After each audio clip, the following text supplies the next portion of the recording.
உங்கள் விஐடி பண்பலை 90.8 மத்திய சமூக நீதி மற்றும் அதிகாரமளித்தல் அமைச்சகம் வழங்கும் மூத்தோருக்கு முதல் வணக்கம் நிகழ்ச்சி பகுதி 16. முதியோர் நலன் பேணுவோம், சமுதாய நலன் காப்போம். வேலூரின் மூத்த குடிமக்களின் நலன் காக்க தேவைப்படும் தகவல்களை வழங்கும் நிகழ்ச்சி இது. இந்திய சமுதாய வானொலி கூட்டமைப்பின் ஒரு முயற்சி. இந்த வாரம் மூத்த குடிமக்களின் மன ஆரோக்கியத்திற்கான மன உறுதி மற்றும் தியானம் பற்றியும் பல தகவல்களை தருது மூத்தோருக்கு முதல் வணக்கம் நிகழ்ச்சி. வணக்கம் நேயர்களே, நீங்கள் கேட்க இருப்பது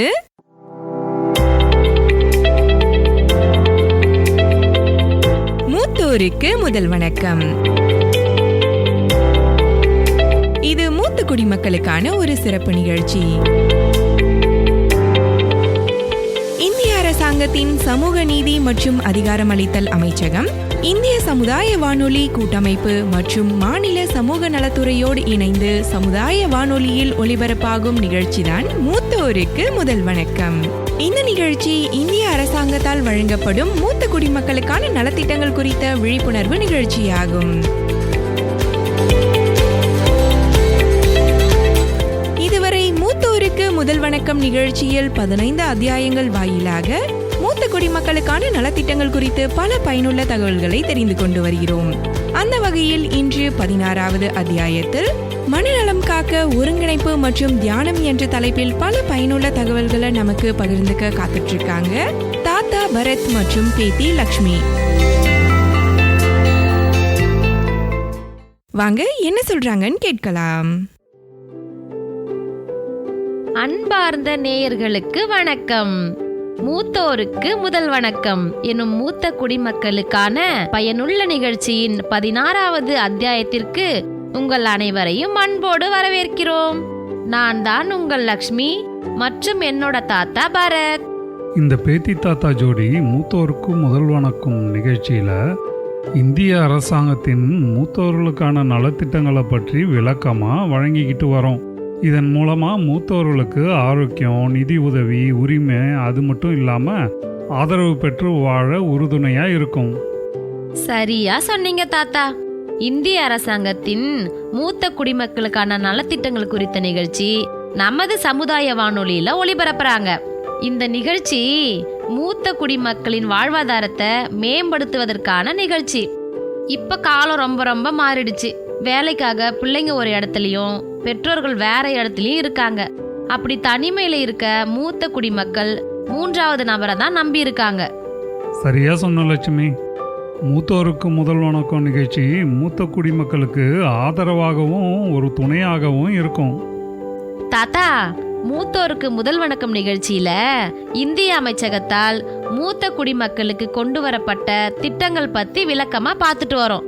அது என்னன்னா, மூத்த குடிமக்கள் ஒருங்கிணைந்த திட்டம், மூத்தோருக்கான தேசிய உதவி மையம், பராமரிப்பாளர் பயிற்சி, சிறப்பு பொருளாதார மற்றும் வயோஸ்ரீ திட்டங்கள், கண் பிரச்சனைகளுக்கான தீர்வுகள் மற்றும் சரியான உணவு மற்றும் உணர்வு தொடர்பான நிபுணர் ஆலோசனைகள் வழங்கப்படுது. இது எல்லாமே நம்ம மூத்தோரோட நலனை மேம்படுத்துவதற்கு பெரும் உதவியா இருக்கு. அப்போ என் பேத்திக்கிட்ட இன்றைய நிகழ்ச்சியில நிறைய விஷயங்களை பத்தி நம்ம கேட்டு தெரிஞ்சுக்கலாம். ஆனா அதுக்கு முன்னாடி லட்சுமி, நேத்து உன் ஃப்ரெண்ட்ஸ் கூட ட்ரிப்பு போனியே, எப்படி இருந்தது? அதுவா தாத்தா, அதெல்லாம் அருமையா இருந்துச்சு. பழைய ஃப்ரெண்ட்ஸை பார்த்தது ஒரு தனி சந்தோஷம்தான். படம் பார்த்தோம், நைட்டு ஒன்னா உட்காந்து சாப்பிட்டோம், ரொம்ப நேரம் பேசிக்கிட்டு இருந்தோம். வாழ்க்கை எவ்வளோ பரபரப்பா இருந்தாலும் ஃப்ரெண்ட்ஸ் கூட நம்ம கொஞ்ச நேரம் ஒதுக்கணும். எல்லாரும் வேலை வேலைன்னு இருந்தாலும் நாங்க எல்லாம் ஒன்னா இருந்தது திரும்பவும் பழைய நாட்களுக்கு போன மாதிரி இருந்துச்சு. எல்லா மன அழுத்தமும் குறைஞ்சிருச்சு. கரெக்டா சொன்னம்மா. ஆனா இப்போ எங்க யாருக்கும் நேரமும் இல்லை, பாசமும் இல்லை. எங்க காலத்துல நண்பர்கள் மற்றும் குடும்பத்தோட சந்தோஷமா இருந்தோம். அது ஒரு அழகிய காலம். இப்போ எங்க யாரை எது கேட்டாலும் எனக்கு நேரமே இல்லைன்றாங்க. அப்படியா தாத்தா? நீங்க அப்பெல்லாம் எப்படி நேரத்தை செலவழிப்பீங்க? லட்சுமி, அதை எங்கேருந்து ஆரம்பிக்கிறதுனே தெரியல. நாங்கள்லாம் வேலைக்கு போயிட்டு வர்றப்ப பஸ்ஸில் இல்லை ட்ரெயினில் தான் வரணும். அப்போ எங்களுக்கு நிறைய நேரம் கிடைக்கும். அப்போ நாங்கள் பாட்டு பாடுறது, வார்த்தை விளையாட்டு விளையாடுறது, அப்புறம் பத்திரிகையில் நம்ம ஊர் செய்தி வந்துச்சுன்னா அதை பற்றியும் பேசுவோம். அது மட்டும் இல்லாமல் ஒரு சில நேரங்களில் எங்களோட கஷ்டங்களையும் நாங்கள் பேசிக்குவோம். அதனால் எங்கள் மனசும் அமைதியாயிடும், நிம்மதியாக சந்தோஷமாக இருப்போம். தாத்தா, உங்களுக்கு பஸ்ல ட்ரெயின்ல போறது ரொம்ப பிடிக்குமா? ஆமாம் லட்சுமி, அதெல்லாம் கொஞ்சம் காலம்தான். இப்போல்லாம் பஸ்ஸில் இருந்து எல்லாம் பைக்குக்கு மாறி, பைக்கில் இருந்து காருக்கு மாறிட்டாங்க. அதனால் மக்கள் கூட பேசுகிறதும் போயிடுச்சு, அவங்களோட சந்தோஷமும் குறைஞ்சிடுச்சு. அதுவும் உண்மைதான் தாத்தா. இப்போ எல்லா தொழில்நுட்பமும் இருந்தும் தூரம் அதிகமாக தான் இருக்கு. நம்ம கையிலேயே ஃபோன் இருக்கு, ஆனால் பேச நேரம் இல்லை. வீட்டில் கார் இருக்கு, ஆனால் ஒருத்தங்களை பார்க்க போகணுன்னா பல முறை தயங்க வேண்டியதாக இருக்கு தாத்தா. எங்கள் காலத்தில் எங்கள் சொந்தக்காரங்கெல்லாம் வீட்டுக்கு சொல்லாமல் கொள்ளாமல் வந்தாங்கன்னாக்கா நாங்கள் யாரும் தொந்தரவாகவும் நினச்சதில்ல, எங்களுக்கு கஷ்டமாகவும் இருந்ததில்ல. ஏன்னா அதித்தி தேவோ பவ அப்படின்னா விருந்தினர்கள் எங்கள் கடவுள்ன்றது வெறும் வார்த்தை மட்டும் இல்லை, அது எங்களுக்கு நம்பிக்கையாகவும் இருந்தது. சரியா சொன்னீங்க தாத்தா. இப்போ நமக்கு நெருக்கமானவங்களை கூட நேரா பார்க்காமலே இருக்கும். அதனால தனிமையும் மன அழுத்தமும் தான் அதிகமாகுது தாத்தா. உனக்கு ஒரு விஷயம் தெரியுமா மகாலட்சுமி? காலையில் நேரத்தில் அந்த பார்க்கில் உட்காந்து வயசானவங்க கூட பேசிக்கிட்டு இருக்கப்ப எவ்வளோ சந்தோஷமாக இருக்கும் தெரியுமா?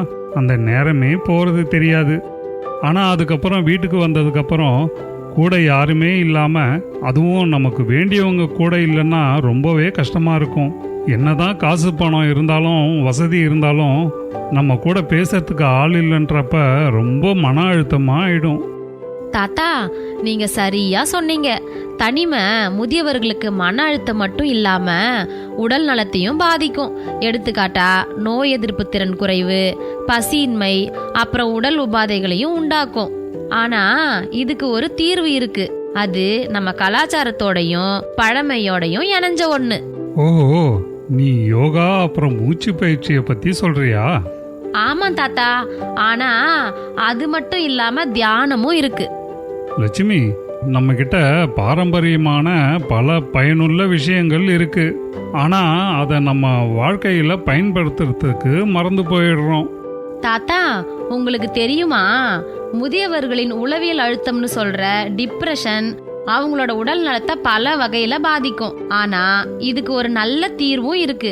அது என்னன்னா, இந்திய அரசாங்கத்தின் சமூக நீதி மற்றும் அதிகாரமளித்தல் அமைச்சகம் இந்த நிலையில இருக்கிறவங்களுக்கு ஆதரவும் உதவியும் வழங்குறாங்க.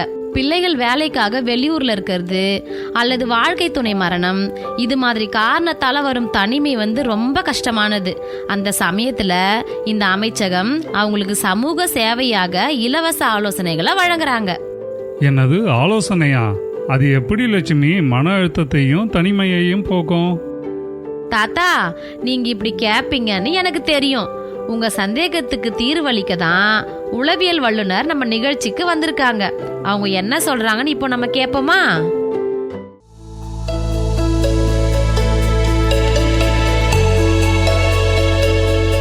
மூத்தோருக்கு முதல் வணக்கம் நிகழ்ச்சியின் 16வது அத்தியாயத்தில் மனநலம் காக்க ஒருங்கிணைப்பு மற்றும் தியானம் என்ற தலைப்பில் பயனுள்ள தகவல்களை கேட்டுட்டு இருக்கோம். இப்போ மருத்துவ உளவியல் நிபுணர் என்ன சொல்றாங்கன்னு கேட்கலாம். வணக்கம் சார், முதுமை பத்தி சொல்லுங்க சார். வணக்கம் மேடம், என்னோட பேர் சரவணன். நான் மருத்துவ உளவியல் நிபுணராக பிம்ஸ் மருத்துவமனையில் வேலை செய்கிறேன்.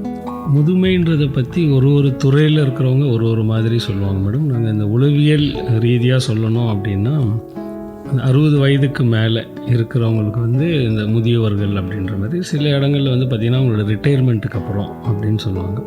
ஸோ முதுமை பருவம்ன்றது ஒரு மனிதர்களுடைய ஒரு முக்கியமான ஒரு பருவம். கிட்டத்தட்ட பார்க்க போனீங்கன்னா அந்த ஏஜில் அந்த குழந்தைகள் மாதிரி அவங்களோட வாழ்வில் இருக்கிற சில விஷயங்கள், மற்றவங்களை சார்ந்து இருக்கிறது, உடல் ரீதியான சில உதவிகள், மன ரீதியான சில விஷயங்கள். ஸோ இன்னொன்று, இப்போ இருக்கிற காலகட்டங்களில் பார்த்திங்கன்னா உலகம் முழுக்க இந்த முதியோர்கள் அப்படின்றவங்களுடைய ஒரு பாப்புலேஷன்ஸ் அது அதிகமாகிட்டு இருக்குது. இந்த மெடிக்கல் டெவலப்மெண்ட்டு இதெல்லாம் இருக்கிறதுல இப்போ எல்லாருடைய வாழ்நாள்கள் அதிகரிச்சிருக்கிறது. முதியவர்களுக்கு வரும் மன அழுத்தம் எதனால் வருது சார்? ஸோ இந்த முதியோர்களுக்கு வர மன அழுத்தங்கள் பலதரப்பட்ட காரணங்களாக இருக்கலாம். ஒன்று உடல் சம்பந்தமான பிரச்சனையினால் ஏற்படுற மன அழுத்தமாக இருக்கலாம், இல்லை குடும்பத்தில் இருக்கிற சில பிரச்சனைகள், இல்லை அவங்களுக்குமே இந்த மன அழுத்தத்துக்கான பிரச்சனைகள் கடந்த காலத்தில் இருந்திருக்கலாம். இந்த டிப்ரெஷன் அப்படின்னு சொல்லுவோம். சில பேருக்கு பார்த்திங்கன்னா இந்த சின்ன வயசில் அவங்களுக்கு இந்த டிப்ரெஷன் இருந்திருக்கலாம், ட்ரீட்மெண்ட் எடுத்துருக்கலாம், அது வயதான காலங்களில் அது வெளிப்படலாம். இன்னொன்று வந்து பார்த்திங்கன்னா இந்த வயதான காலங்களில் வந்து இந்த மன அழுத்தம்ன்றதுக்கான வாய்ப்புகள் நிறைய இருக்குது. இப்போ பார்த்திங்கன்னா சில பேர் அவங்க ரிட்டையர்மெண்ட் ஏஜுக்கு பிறகு நம்ம முதுமைன்றோம். அதுக்கு முன்னாடி பார்த்திங்கன்னா அவங்க வந்து ரொம்ப டெய்லி வேலை அது இதுன்னு ரொம்ப பிஸியாக இருந்திருப்பாங்க. ஒரு காலகட்டத்துக்கு பிறகு அவங்க வீட்டில் இருந்து மற்றவங்கள சார்ந்து இருக்கும்போது, அதுக்கு முன்னாடி அவங்களுடைய வேலையில் இருந்த பிஸி, இப்போ இருக்கிற சில விஷயங்கள் அதெல்லாம் பார்க்கும்போது நிறைய மாற்றங்கள் அவங்க வாழ்க்கையில் இருக்கலாம். அதனால இந்த மாதிரியான ஒரு முதுமையில் இந்த மன அழுத்தத்துக்கான வாய்ப்புகள் நிறையவே இருக்குது. இது சொல்கிறாங்க சில இடங்களில், சில வெளிநாட்டில் இருக்கிறவங்கலாம் வந்து பார்த்திங்கன்னா அவங்க முதுமை காலங்களில் ரொம்ப திட்டமிட்டு நம்ம ரிட்டையர்மெண்ட்டுக்கு அப்புறம் என்ன பண்ண போகிறோம், என்ன செய்ய போகிறோம், நம்ம லைஃப்பை எப்படி அமைச்சிக்க போகிறோம், அந்த மாதிரியான நிறைய ப்ராப்பரான திட்டம் போட்டு வச்சுக்கிறவங்களுக்கு இந்த மன அழுத்தங்கள், முதுமையில் ஏற்படுற மன அழுத்தங்கள் குறையிறதுக்கான வாய்ப்புகள் நிறைய இருக்குது. அது மட்டும் இல்லாமல் இந்த முதுமையில் இருக்கிற மன அழுத்தங்களுக்கு வந்து பொதுவாக நாங்கள் இந்த உளவியல் நிபுணர்கள்னும் போது நாங்கள் சொல்லுவோம், எந்த ஒரு மனிதனுடைய குணங்கள் சம்பந்தமான பிரச்சனைகளாக இருந்தால் அது உடல் ரீதியாக இருக்கான்னு பார்க்கணும், மன ரீதியாக இருக்கான்னு பார்க்கணும், இல்லை இந்த சுற்றுப்புற ரீதியாக, இது இங்கிலீஷில் என்ன சொல்லுவோன்னா பயோ சைக்கோ சோஷியல் காஸ். உடல் ரீதியான காரணம் அப்படின்னா என்னன்னு சொல்லலாம்னா இந்த விட்டமின் டி சத்து குறைபாடு அது ஒன்று சொல்லுவாங்க. இந்த சத்து குறைபாடுகள்னால கூட இந்த மன அழுத்தங்கள் வரலாம். சில பேருக்கு இந்த வெளிநாட்டுங்களெல்லாம் பார்த்திங்கன்னா இந்த பருவ மாற்றங்கள்னால இருக்கும். குறிப்பாக அந்த சீசன் டிப்ரெஷன் அப்படின்னு சொல்லுவாங்க. இந்த வின்டர் சீசனில் அந்த மாதிரி இருக்கும்போது சில பேருக்கு பார்த்திங்கன்னா இந்த உடல் உபாதைனங்கள்னால இருக்கலாம். மன ரீதியாக என்னென்னா அவங்களுடைய குணாதிசயம், அவங்களுடைய ஆளுமைத்தன்மை இதெல்லாம் ஒரு காரணங்களாக இருக்கலாம். சுற்றுப்புறம்னா அவங்க இருக்கிற இடங்கள், அவங்க சொந்தம் பந்தம் பிள்ளைங்க, அவங்களுக்கு போதுமான ஒரு பாதுகாப்பு இல்லாதது, போதுமான அளவுக்கு ஒரு அணுகுமுறைகள் இல்லாதது, அவங்க தேவைகளை யாரும் பூர்த்தி செய்ய முடியாத ஒரு சூழ்நிலை, பொருளாதார ரீதியான சில விஷயங்கள், இதெல்லாம் ஒரு காரணமாக அவங்களுக்கு மன அழுத்தங்கள் அமையலாம். அந்த மன அழுத்தத்திலிருந்து அவங்கள எப்படி வெளிக்கொண்டு வருது சார்? முதியோர்களுடைய மன அழுத்தம்ன்றது வந்து ரொம்ப முக்கியமான ஒரு விஷயம். ஏன் அப்படின்னு கேட்டோம்னா அவங்க வாழ்க்கையில் நிறைய மாற்றங்களை பார்க்குறது அந்த இதில் திடீர்னு உடல் ரீதியாக அவங்க செய்கிற வேலைகள், அப்புறம் இந்த ரொம்ப பிஸியாக இருந்திருப்பாங்க, அதுக்கப்புறம் இந்த ரிட்டையர்மெண்ட்டுக்கு அப்புறம் அவங்களோட வாழ்க்கையில் இருக்கிற சில விஷயங்கள் அந்த மாதிரி இருக்காது. ஸோ இப்போ இவங்க சொல்கிறது எல்லாம் கேட்டுட்ருக்கிறது போய் இப்போ மற்றவங்க சொல்கிறது கேட்டு அவங்களுடைய அந்த லைஃப் ஸ்டைல் சேஞ்சஸ் காரணங்களாக வந்து அவங்களுக்கு இந்த மன அழுத்தங்களுக்கு ஒரு காரணமாக இருக்கலாம். இதெல்லாம் வந்து உளவியல் ரீதியான காரணங்கள். சில பேருக்கு உடல் ரீதியான காரணங்களாக இருக்கலாம். கட்டாயம் வந்து நம்ம இந்த முதுமையில் இருக்கிறவங்களுக்கு வந்து இந்த மன அழுத்தங்கள் இருக்கும்போது இது சம்மந்தமாக மனநல வல்லுநர்களிடம் நம்ம காட்டி அவங்கக்கிட்ட ஒரு ஒப்பீனியன், அவங்கக்கிட்ட ஒரு ஆலோசனை எடுத்துக்கிறது நல்லது. இந்த மன அழுத்தம் இந்த வயதுக்கான மன அழுத்தம் தானா, இல்லை அவங்களுக்கு மன அழுத்த நோய் இருக்கான்றதை நம்ம தெரிஞ்சுக்கணும். ஒரு நார்மல் டிப்ரெஷன் அப்படின்றது அந்த லைஃப் ஸ்டைல்னால இருக்கிற அந்த வாழ்வாதாரங்கள் ரிலேட்டடாக இருக்கிறதுனால இருக்கலாம். சில பேருக்கு வந்து பார்த்திங்கன்னா அந்த மனநோய்க்கான சில இதுவாகவும் இருக்கலாம். ஸோ அது மனநோய்க்கானதாக இருந்ததுன்னா அதுக்கான வைத்தியங்கள் அவங்க எடுத்துக்கும் போது கொஞ்சம் நல்ல மாற்றங்கள் இருக்கும். முதுமையில கூட நெருக்கமாக இருக்கவங்க யாராவது இறந்துட்டா அது அவங்களுக்கு பெரிய மன அழுத்தத்தை கொடுத்துரும். அந்த மன அழுத்தத்துல இருந்து வெளியே வர்றதுக்கு அவங்க என்ன பண்ணணும் சார்? ஸோ இது வந்து என்ன சொல்லுவாங்கன்னா, அதாவது மனிதர்களுடைய வாழ்க்கையில் அதிகமாக ஒரு தாக்கத்தை கொடுக்கக்கூடிய ஒரு விஷயம் என்ன அப்படின்னா வாழ்க்கை துணையோட இழப்பு. ஸோ இந்த மனநல வல்லுநர்கள், அவங்கெல்லாம் உளவியல் வல்லுநர்கள், அவங்களாம் இது சம்மந்தமான சில ஸ்கேல், அதாவது ஒரு மனிதனுடைய மன அழுத்தம் எவ்வளவு இருக்குது அப்படின்றத கண்டுபிடிக்கிறதுக்காக சில ஒரு அளவுகோல்கள் மாதிரி கண்டுபிடிச்சாங்க. அதில் அவங்க குறிப்பிட்டு சொல்கிற விஷயம் என்னென்னா, வாழ்க்கை துணையோட இழப்பு ஒரு மனிதனுக்கு 100% மன அழுத்தத்தை ஏற்படுத்தும் அப்படின்றாங்க. திடீர்னு யாராவது இறந்து போயிட்டாங்கன்னா அது வாழ்க்கை துணைன்னும் போது அதோட தாக்கம் இன்னுமே அவங்களுக்கு ரொம்ப அதிகமாக இருக்கும். சில நண்பர்கள், அவங்க கூட பிறந்தவங்க, ஸோ அந்த மாதிரியான இறப்புகள்னும் போது அவங்கள ரொம்ப பாதிக்கும். இந்த இறப்புகளில் வந்து பார்த்திங்கன்னா திடீர்னு அன்எக்ஸ்பெக்டட் டெத், திடீர்னு இறந்து போகிறது அவங்க ஏற்றுக்கிறதுக்கான நாட்கள் கொஞ்சம் இருக்கும். சில பேர் கொஞ்சம் உடம்பு முடியாமல் இருக்கிறாங்க, அவங்க எந்த நேரம் வேணாலும் அவங்களுடைய இறப்பு இருக்கலாம் அப்படின்ற மாதிரி சில விஷயங்கள் அவங்க ரெகுலராக கொஞ்சம் பார்த்துக்கிட்டு இருந்தாங்கன்னா அதில் அவங்க அக்செப்ட் பண்ணிக்கிறதுக்கும் திடீர்னு சில பேர் இறந்து போகிறத அக்செப்ட் பண்ணிக்கிறதுக்கும் நிறைய வித்தியாசங்கள் இருக்கும். இப்போ நம்ம இந்த கொஸ்டின்ஸில் நம்ம முன்னாடியே பார்த்தபடி பார்த்திங்கன்னா எங்களுக்கு முன்கூட்டியே ஒரு மன அழுத்த பிரச்சனை இருக்கும்போது அவங்களோட ரொம்ப நெருக்கமானவங்க யாராவது இறந்து போயிட்டாங்கன்னா அவங்க ரொம்பவே மன அழுத்தத்துக்கு போகிறதுக்கான வாய்ப்புகள் உண்டு மற்றவர்களை விட. ஸோ அந்த மாதிரி இருக்கிறவங்களுக்கு நம்ம கூடுதலாக கொஞ்சம் கவனம் செலுத்த வேண்டியதாக இருக்கும். நம்ம என்ன சொல்லணும்னா நார்மல் கிரீஃப் பீரியட் அப்படின்னா என்னென்னா, ஒரு இழப்பை ஒரு மனிதன் சராசரியாக ஏற்றுக்கிறதுக்குன்றதுக்கு 3லேருந்து 6 மாதம் ஆகுன்றாங்க. அது வந்து இயற்கை. அந்த காலகட்டங்களில் அவங்களுக்குள்ளே இருக்கிற சில மன ரீதியான மாற்றங்கள், கவலையாக இருக்கிறது, யார்கிட்டையும் பேசாமல் இருக்கிறது, சாப்பாட்டில் நாட்டம் இல்லாமல் இருக்கிறது, தூக்கம் இல்லாமல் இருக்கிறது, அடிக்கடி அழுதுட்டு இருக்கிறது, சில பேருக்கு சில குற்ற உணர்வுகள், இந்த மாதிரியெல்லாம் இருக்கும். இதெல்லாம் இந்த பீரியடில் கொஞ்சம் நார்மல். இந்த 3 மாதம் 6 மாதத்துக்கு பிறகும் இது தொடருது. நாளுக்கு நாள் இது அதிகமாகிக்கிட்டே போகுது, அவங்களுடைய மன அழுத்தம்ன்றது குறைய மாட்டேங்குது. அப்படின்றவங்களுக்கு கட்டாயம் டாக்டரோட ஒரு ஹெல்ப்பு தேவைப்படலாம். குறிப்பாக இந்த மாதிரி ஒரு இழப்பு நேரங்களில் அவங்க எடுத்துக்கிற மெடிசன்ஸ், உணவுகள்லாம் கொஞ்சம் மாற்றங்கள் இருக்கும். சில அந்த அளவுக்கு அவங்க சாப்பிட்ற உணர மாட்டாங்க. ஸோ இந்த மருந்து, இந்த சாப்பாடு, இந்த விஷயங்கள்லாம் அவங்க கொஞ்சம் கரெக்டாக மெயின்டைன் பண்ணாங்கன்னா இந்த மன அழுத்தங்கள் அந்த நார்மலாக இருக்கிற காலகட்டங்கள் வரைக்கும் இருந்து அதுலேருந்து மீண்டு வர்றது கொஞ்சம் ஈஸியாக இருக்கும். முதியவர்களுக்கான பொதுவான ஆலோசனை சொல்லுங்க சார். ஸோ முதியவர்கள் குறிப்பாக பார்த்திங்கன்னா அவங்க செய்ய வேண்டிய விஷயங்கள் வந்து கட்டாயம் அவங்களோட உடல் ஆரோக்கியத்தை வந்து நல்லபடியாக பார்த்துக்கணும். கரெக்டான மாத்திரை மருந்து எடுத்துக்கணும். டாக்டர் சொல்லும்போது செக்கப்புக்கு போகணும். அவங்க சொல்கிற வழிமுறைகளை கரெக்டாக ஃபாலோ பண்ணணும். அடுத்தது வந்து என்னென்னா, முதியோர்கள் அவங்களுடைய தினமும் அவங்களுடைய நாட்களை வந்து ஒரு திட்டமிட்டு செயல்படுத்தணும். இத்தனை மணிக்கு எந்திரிக்கணும், இத்தனை மணிக்கு தூங்கணும், இந்த வேலை பார்க்கணும், அந்த வேலை செய்யணும். அது மாதிரி ஒரு பிளான்டாக அவங்க லைஃப்பை கொண்டு போனாங்கன்னா நல்லாயிருக்கும். பொருளாதார ரீதியாகவும் சரி, உடல் ஆரோக்கியத்துக்காகவும் சரி, மற்றவங்க கூட பழகிறதுலேயும் சரி, எல்லாத்துலேயுமே ஒரு விதமான ஒரு பேலன்ஸ்டான ஒரு லைஃப் ஸ்டைல், எல்லாத்துலேயுமே ஒரு சமநிலையில் இருந்தாங்கன்னா அது இன்னும் கூட கொஞ்சம் ஆரோக்கியமாக இருக்கும். சில நேரங்கள் வந்து பார்க்க போனீங்கன்னா அந்த நம்ம சொன்னபடி இந்த டாக்டர்ஸை பார்க்குறது, அந்த டெஸ்ட்டு, மெடிசன்ஸ், இந்த மாதிரி விஷயங்களையுமே அது ரெகுலராக சில பேர் வந்து அந்த ட்ரீட்மெண்ட்ஸை சரியாக எடுத்துக்க மாட்டாங்க. அது ஒரு முக்கியமான விஷயம். சில நேரங்கள் அவங்களோட வீட்டு சூழ்நிலைகள் இல்லை நண்பர்கள் இந்த மாதிரி இருக்கிறவங்க வந்து அவங்களுக்கு விருப்பப்படுற மாதிரி இல்லை போல அப்படின்னா அதை அக்செப்ட் பண்ணிக்கிட்டு அவங்களுக்கு எந்த இடங்களில் இருந்தால் கொஞ்சம் மனசுக்கு ரிலாக்ஸாக இருக்கும், எந்த இடங்களில் அவங்கள புரிஞ்சுக்கிறாங்களோ அந்த மாதிரி இடங்களில் அவங்களோட எண்ணங்களையும் யார்கிட்டையாவது அவங்களோட விஷயங்களை பகிர்ந்துக்கிறதும் கொஞ்சம் நல்லது. முதியவர்களுக்கான மன அழுத்தம் மற்றும் அதை எப்படி சரி செய்யறதுன்னு ரொம்ப விளக்கமாக சொன்னீங்க சார். ரொம்ப நன்றி சார். நன்றி மேடம், தேங்க்யூ. தாத்தா, உளவியலாளர்கள் மக்களுக்கு மனசையும் உணர்ச்சி போராட்டத்தையும் ஜெயிக்க எப்படி உதவுறாங்கன்னு விளக்கமாக தெரிஞ்சுக்கிட்டோம். சரிதான் லட்சுமி, வேற யாரும் நமக்கு இல்லாதப்ப இந்த மாதிரி வர்றவங்க தான் நமக்கு சிறப்பானவங்க. ஆமா தாத்தா, வயசானவங்க தனிமையில கஷ்டப்படுறத நம்ம எவ்வளோ நியூஸ்ல பாக்குறோம். அது அவங்க உடலை மட்டும் இல்லாம மனசையும் ரொம்பவே பாதிக்கும். லட்சுமி, என் நண்பன் நரேஷ உனக்கு ஞாபகம் இருக்கா என்னன்னு தெரியல. கொஞ்ச நாளைக்கு முன்னாடி இதயத்தில் அறுவை சிகிச்சை பண்ணியிருந்தாங்க. அது அவனுக்கு கொஞ்சம் சரியாகிக்கிட்டே இருந்தது.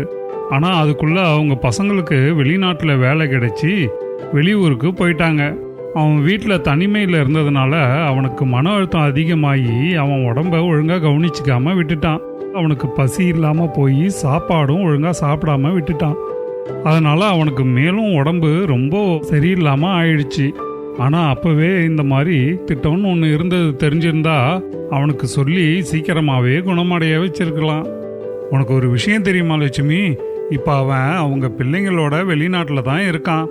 அப்படி இருந்தும் அவன் தனிமையில் இருக்கிற மாதிரியே இருக்கான். ஏன்னா என்னதான் வெளிநாட்டுக்கு போனாலும் நம்ம நாடு, நம்ம வீடு, உணவு, மொழி, சூழல் எல்லாம் நம்ம கூட ஆழமாக தொடர்புடையது. இப்போ அவனுக்கு அதுவே மறுபடியும் மன அழுத்தத்தை கொடுத்துருச்சு. தாத்தா, தியானம்ன்றது நம்ம மனசையும் நம்மள நாமே அமைதிப்படுத்த உதவி செய்யுன்றது உங்களுக்கு தெரியுமா? தெரியும் லட்சுமி. சரியான தியான பயிற்சி மூலம் நம்ம மனதை ஆரோக்கியமாக திடப்படுத்திட்டோம்னா அதுக்கப்புறம் நம்ம கவலை இல்லாமல் மகிழ்ச்சியாக இருக்கலாம். அது மட்டும் இல்லாமல் 60 வயசு ஆனாலே யோகா பயிற்சி, தியானம் பயிற்சி இதெல்லாம் செஞ்சோம்னா மனசு அமைதியாகவும் ஆரோக்கியமாகவும் இருக்க முடியும். அருமையா சொன்னீங்க தாத்தா. நீங்க சொல்றது அற்புதமான விஷயம். லட்சுமி, தியானமும் யோகாவும் நம்ம வாழ்க்கைய சரியான திசையில கவனத்தை செலுத்துறதுக்கு ரொம்பவே உதவும். வயசுன்றது ஒரு பிரச்சனையே இல்லை. எந்த வயசானாலும் யோகாவும் தியானமும் செஞ்சுக்கிட்டு வந்தாங்கன்னா அவங்க வாழ்க்கை சிறப்பாக இருக்கிறதோட ஆரோக்கியமாகவும் இருப்பாங்க. தாத்தா, யோகா மற்றும் தியானத்தை பத்தி நமக்கு சொல்றதுக்கு வல்லுனர் ஒருத்தவங்க வந்திருக்காங்க. வாங்க என்ன சொல்றாங்கன்னு கேட்கலாம்.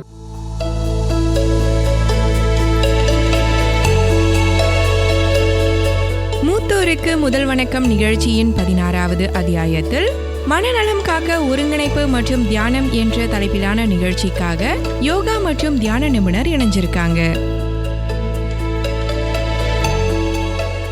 வணக்கம் சார், உங்களை பத்தி சொல்லுங்க. வணக்கங்க, என்னுடைய பெயர் வி ராதா. என்னுடைய கல்வி தகுதி BA MPEd master of physical education, PG diploma yoga. நான் ஊராட்சி ஒன்றிய நடுநிலைப் பள்ளியில் உடற்கல்வி மற்றும் யோகா ஆசிரியராக பணிபுரிகிறேன். யோகா அப்படின்னா என்ன சார், அதை பத்தி கொஞ்சம் சொல்லுங்களேன். இப்போ யோகா அப்படின்னு சொன்னோம்னா பாடி, மைண்ட், சோல் அப்படின்னு சொல்லுவாங்க. அதாவது உடல், மனம், ஆன்மா அல்லது ஆத்மா இவை மூன்றும் ஒன்றாக இணைக்கக்கூடியது தான் யோகா அப்படின்னு சொல்லுவோம். இது பொதுவாக யோகா பண்ணும்பொழுது நம்ம உடம்பு மட்டும் அந்த இடத்துல இருக்கும், நம்ம மனசு வேற ஏதாவது ஒரு திங்கிங்கில் இருக்கும், நினச்சிக்கிட்டே இருப்போம். அது மாதிரி இல்லாமல் இந்த மூன்றும் ஒன்றாக இணைச்சி செய்கிறது தான் யோகா. யோகா செய்யும் பொழுது நம்ம பின்பற்ற வேண்டிய விதிமுறைகள்னு ஏதாச்சும் இருக்குங்களா சார், அதை பற்றி கொஞ்சம் சொல்லுங்க. கண்டிப்பாக இருக்குங்க. நம்ம உடம்பு முதல்ல தூய்மையாக இருக்கணும், சுத்தமாக இருக்கான்னு பார்க்கணும். சாப்பிடாம வெறும் வயிற்றுடன் இருக்கணும். நம்ம போட்டிருக்கிற ட்ரெஸ்ஸு நார்மலாக இருக்கணும், லூஸாகவும் இருக்கக்கூடாது, ரொம்ப டைட்டாகவும் இருக்கக்கூடாது, நார்மலாக இருக்கணும். கண் கண்ணாடி, வாட்சி, பெண்கள் கொலுசு இது போன்ற பொருள்களை தவிர்ப்பது ரொம்ப நல்லது.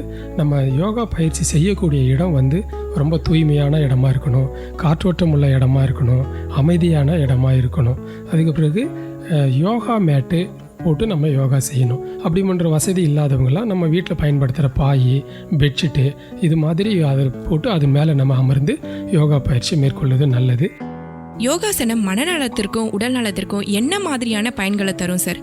இப்போ 3 முதல் 6 மாதங்கள் தொடர்ச்சியாக யோகா பயிற்சியை நம்ம செய்யும் பொழுது 3 விதமான மாற்றங்கள் நம்ம உடம்புல ஏற்படுது. ஒன்று உடல் ரீதியான மாற்றங்கள். நம்ம யோகா பயிற்சியை மேற்கொள்ளும் போது உடல் ரீதியான மாற்றங்கள் என்னென்ன ஏற்படுதுன்னா, இப்போ ஓவர் வெயிட்னு சொல்லுவாங்க, குண்டாக இருப்பாங்க, அவங்க படிப்படியாக வெயிட்டு குறைய ஆரம்பிக்கும். அதற்கு பிறகு நோய் எதிர்ப்பு திறன் நம்ம உடம்புல அதிகமாகும், ரொம்ப சுறுசுறுப்பாக இருப்போம், உடல் வலிமை அதிகரிக்கும், நல்லா தூக்கம் வரும், இதய செயல்திறன் ரொம்ப அதிகரிக்கும். இது போன மாற்றங்கள் எல்லாம் உடல் ரீதியான மாற்றங்கள் ஏற்படும். ரெண்டாவது மன ரீதியான மாற்றங்கள் ஏற்படும். ரொம்ப கோபம் வர்றதெல்லாம் ரொம்ப குறைஞ்சி அமைதியாக சாந்தமாகிடுவோம்.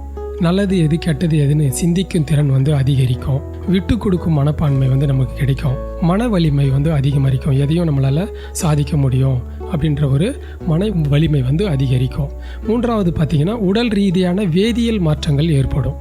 என்னென்ன வேதியியல் மாற்றங்கள், நம்ம உடம்புல இருக்கிற இன்டர்னல் ஆர்கன் சொல்லக்கூடிய உள்ளுறுப்புகள், கணையம், கல்லீரல், நுரையீரல், இதயம், மூளை, குடல், இந்த நாளமில்லா சுரப்பிகள்னு சொல்கிற தைராய்டு, இது எல்லாமே நல்லா வேலை செய்ய ஆரம்பிக்கும். இரத்தத்தின் சர்க்கரை அளவும் உப்புனுடைய அளவும் குறையும். கொழுப்பு சத்து குறைய ஆரம்பிக்கும். ஹீமோகுளோபின் ரொம்ப அதிகமாக ஆகும்.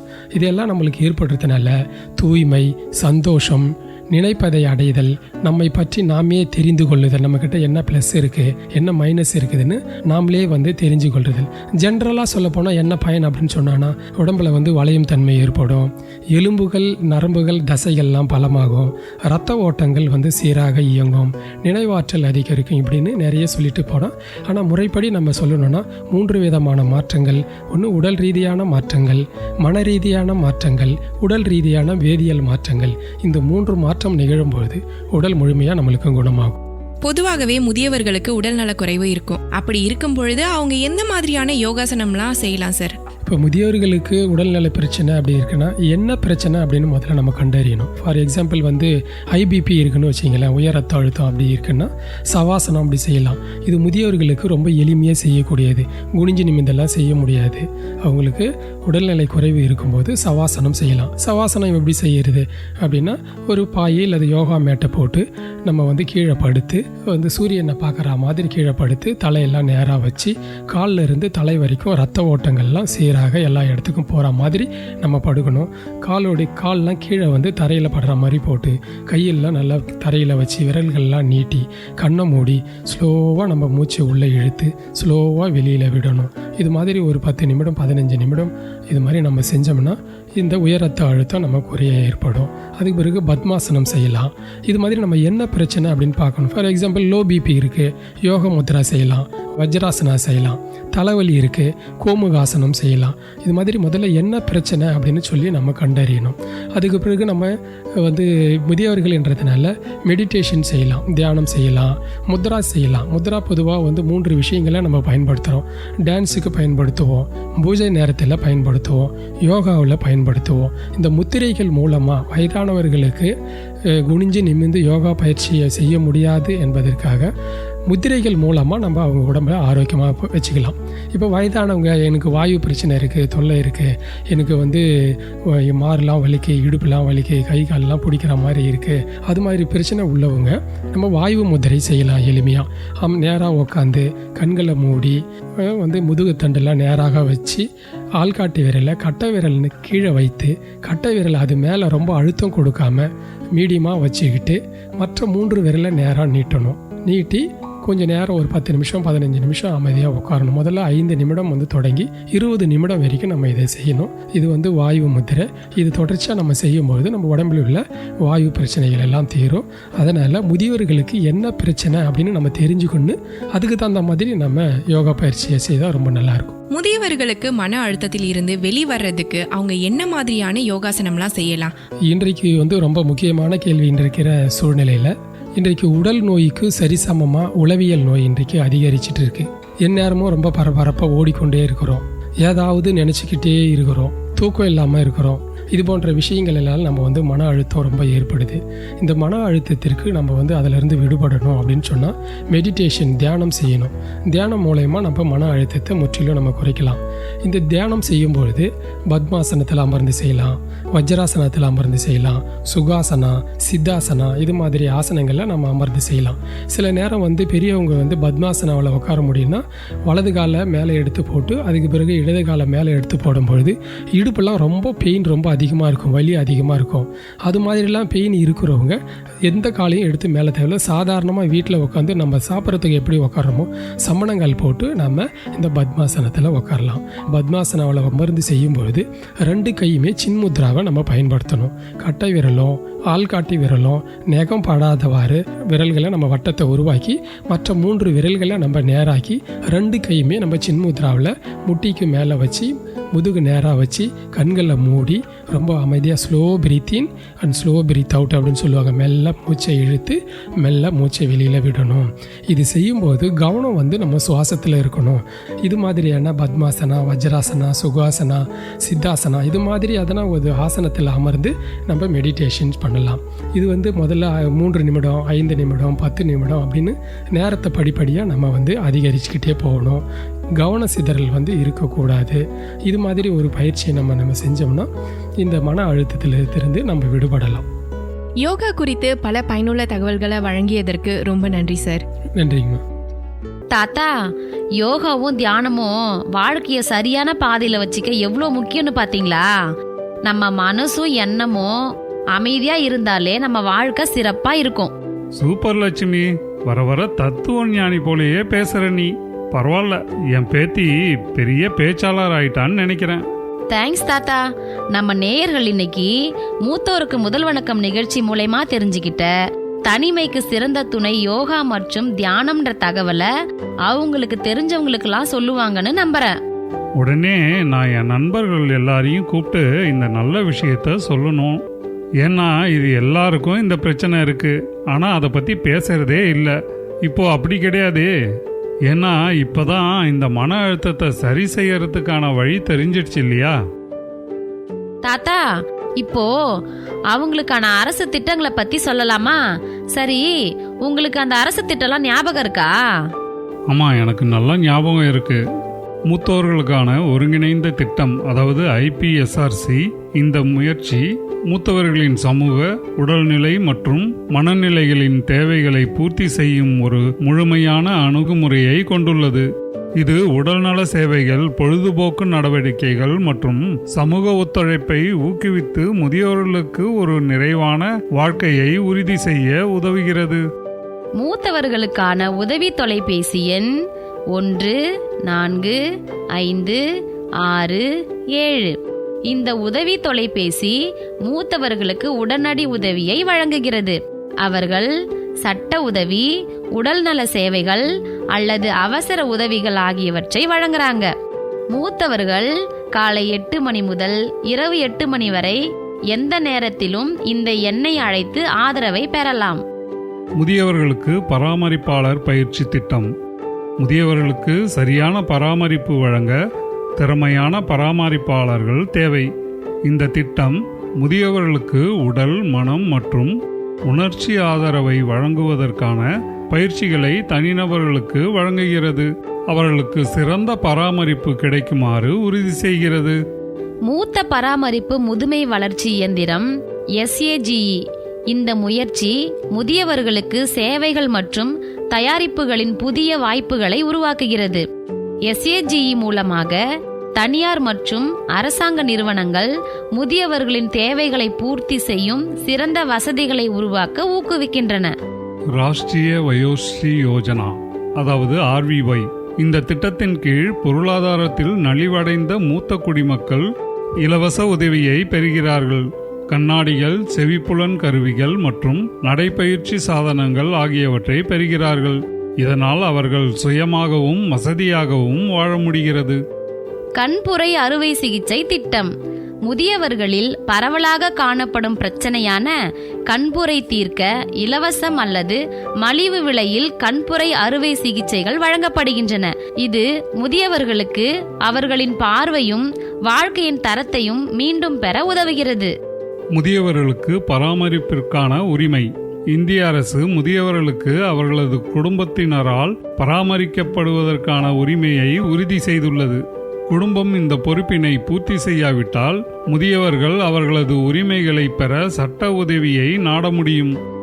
இந்த திட்டங்கள் மற்றும் முயற்சிகள் நம் முதியவர்களை மரியாதை செய்து அவர்களை ஆதரிக்கும் ஒரு நல்ல முயற்சியாகும். முதியோர்களின் தேவைகளை அறிந்து அவர்களின் வாழ்க்கையை மகிழ்ச்சியாகவும் கௌரவமாகவும் மாற்றுவதற்கு நம் அனைவரின் பங்கு மிகவும் முக்கியமானது. மூத்தவர்களுக்கு மரியாதை என்பது ஒரு சமுதாயத்தின் உண்மையான அடையாளம். தாத்தா, நம்முடைய மூத்தோர் நம்முடைய பெருமை. சரியா சொன்ன லட்சுமி. இப்போ நம்ம நிகழ்ச்சியோட நிறைவு பகுதிக்கு வந்தாச்சு. ஆமாம் தாத்தா. நேயர்களே, மீண்டும் வேறொரு பயனுள்ள தகவல்களோடு அடுத்த நிகழ்ச்சியில் சந்திக்கின்றோம். அதுவரை உங்களிடமிருந்து விடைபெறுவது நான் உங்கள் லக்ஷ்மி மற்றும் நான் தாத்தா பரத். நேயர்கள் இதுவரை கேட்டது விஐடி பண்பலை 90.8 மத்திய சமூக நீதி மற்றும் அதிகாரமளித்தல் அமைச்சகம் வழங்கிய மூத்தோருக்கு முதல் வணக்கம் நிகழ்ச்சி பகுதி 16. முதியோர் நலன் பேணுவோம், சமுதாய நலன் காப்போம். வேலூரின் மூத்த குடிமக்களின் நலன் காக்க தேவைப்படும் தகவல்களை வழங்கும் நிகழ்ச்சி. நேயர்கள் அனைவருக்கும் நன்றி, வணக்கம்.